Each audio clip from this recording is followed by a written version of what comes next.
Most people pass out when their blood alcohol hits 0.20.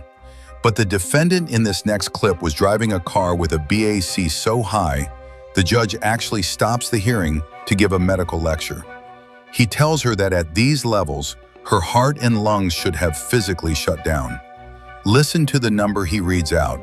It is 5 times the legal limit and absolutely terrifying. Thank you. Please state your full name for the record. Elizabeth Vorse. Thank you. Josh Atkinson, on behalf with my client, Miss Elizabeth Vorse. Today's the date and time set for sentencing. We would have a chance to BSI. We have no factual relations corrections to make. Practically speaking, we have one question. Good. And it is about condition number 6. Gotcha. The testing for, or the fingerprint. Right. I believe MSP was the arresting. Yes. Hell yeah. Are we talking one of the outposts, or is she able to? We got all that. What happened to that paperwork? Is it in here somewhere? Yep, it's in the file. Oh, it's right here. Yeah, so she's got to go to MSP South and she only do it Thursday mornings. If that's what's in Taylor, okay. Yeah. She's a resident of Toledo. Maybe if we could get, does it say 14 days to get that one? We done? give her till February 5th, so she's got 2 Thursdays. I mean, she can even try on your way home today. Maybe they'll take you this afternoon. I don't know. No, it's better than a drive up. Might as well try. That we're just kind of trying to hope that it wouldn't happen. So we'll give you the paper you need when you walk in. Okay. Okay. Otherwise, Your Honor, no issues. Awesome. So I have, yeah, right here, that's what you're looking for. If you Google post 22, it'll take. Okay, Your Honor. Post 25, I think. Post 22 is somewhere else. I think. I know it says post 22 is. It's in Taylor. Just Google Michigan State Police, Taylor, Michigan. There's the one in Oak Park and the one in Taylor. I think those are the only outposts or anywhere Yep. close to here anymore that are like substation or that aren't substations. Otherwise, Your Honor, all of the conditions, recommendations, we would ask the court to adopt for. Ma'am, anything you want to add? All right. Well, let me, I say that. He can't help himself. You can celebrate a little bit. So how many days are we looking at? 70. All right. For you. So, yeah. How? What are you doing? I'm a caregiver, actually, for seniors. So focus what was I doing with my time and some of the issues into other people's needs. I think it'd be the cleanest way to kind of what we've talked about this summer. Okay. So, sorry, I said I got nothing to say. I'm like, no, wait, you've been so. I knew that was a lie. But otherwise, I'd like to boast that to the court that she is walking the walk. Okay. All right. So first I'm going to sentence you, then I'm going to appreciate you.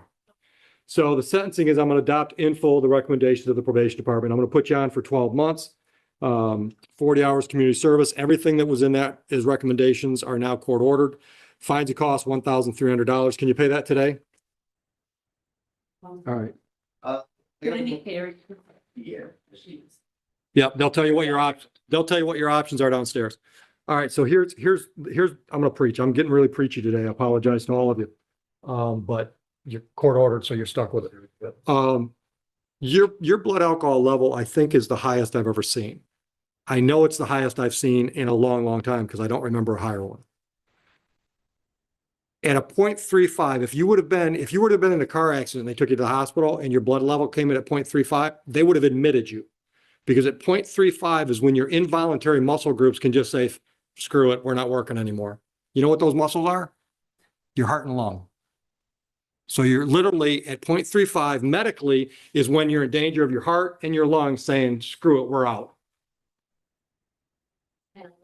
You were there, you were past there, you were 5 times the legal limit. Now I'm telling you all that not to make you feel bad. That's not, I'm not doing that. I'm telling you that because I want you to have the right mindset as you go into this probation. I put people on probation not as punishment, but because I determined, and I can do that. I've determined there's some behavior that needs to change. So one of the things we've ordered for you is substance abuse evaluation and or treatment. I don't want you to walk into that with the idea, Oakley's making me do this, I'm just going to do it and get it over with. I want you to walk into that with the idea with, I'm here, what can it teach me about me? That's why I'm making the change now. And that was very, very tail wagging when he said you got 78 days of sobriety. Okay, that's a pretty good start. But I want you to hear my heart. And I noticed that you told her that you thought you were a social drinker. You've got an alcohol problem. because alcohol has caused you huge problems. And you and I could spend the next hour and talk about all the damage that's happened in your life, and alcohol was at the bottom of it, right? Okay, that's an alcohol problem, right? Okay. So I hope, hopefully that flips a switch in your head. If it needed to be switched, if it needed to be flipped, it flips it, and just go into this with the idea, I'm doing it to stay out of trouble, right? I'm going to do what Oakley told me because I don't want Oakley to put me in jail. Saving my life. Then I'm done talking. Have a good day. You know what, Your Honor, we appreciate that and thank Yes, we you. do. Thank you. Of clients, I know that this is being received. Nothing. Good. Good. Appreciate it. Good luck to you. What's next? All right, Your Honor, we're ready for, I got the name right on this one, William Woods. Did not mispronounce this one. It's not Woodis? Tell him it's Woodis.